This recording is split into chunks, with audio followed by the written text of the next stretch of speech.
বন্ধুরা দেখুন আজকে আমি রান্না করব আলু দিয়ে পেঁয়াজের কলি দিয়ে কার্পু মাছ। বন্ধুরা আমাদের এখানে গ্যাস থাকে না, আমি মাটির চুলায় রান্না করতেছি। দিয়ে দেবো পেঁয়াজ কলি আর কাঁচামরিচ।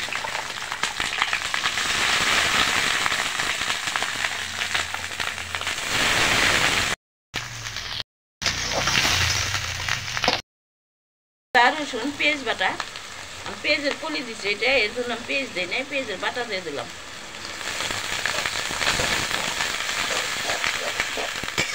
বন্ধুরা এখন পেঁয়াজের কলি বের হচ্ছে, পেঁয়াজের কলি করতে বেশি বেশি পেঁয়াজের কলি খাবো।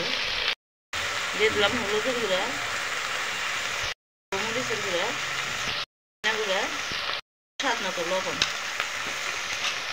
এখন আমি একটু পানি দিয়ে ভালো করে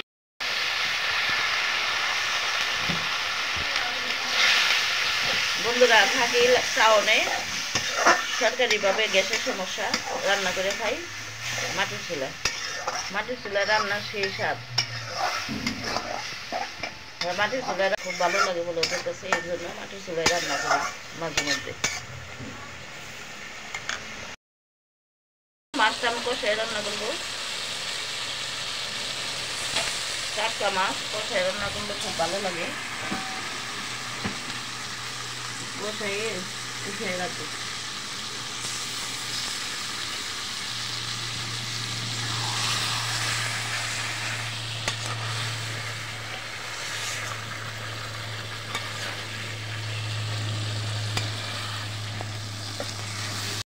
আর মাছগুলি কষানো হয়ে গেছে, এখন উঠিয়ে দেবো।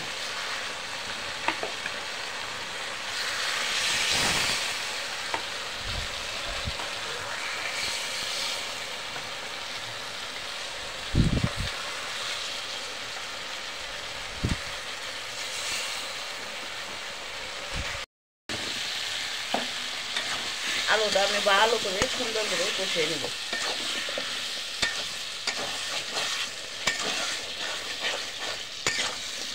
দেখুন এখন পানি দিয়ে দেবো, জল দিয়ে দেবো তরকারিতে।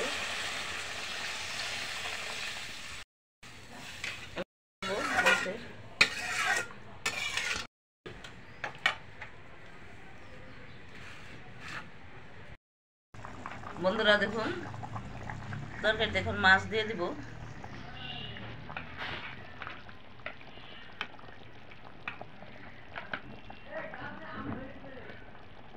বন্ধুরা টাটকা মাছ এভাবে কষিয়ে কাঁচা মাছ রান্না করে খেয়ে দেখবেন, এটা খুব ভালো লাগে।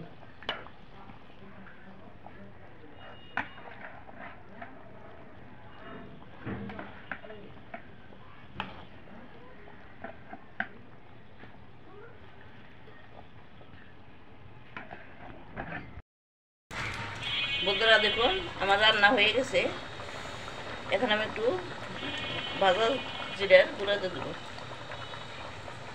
বন্ধুরা আমি ধনিয়া পাতা দিলাম না, জিরার গুঁড়া দিয়ে দিলাম।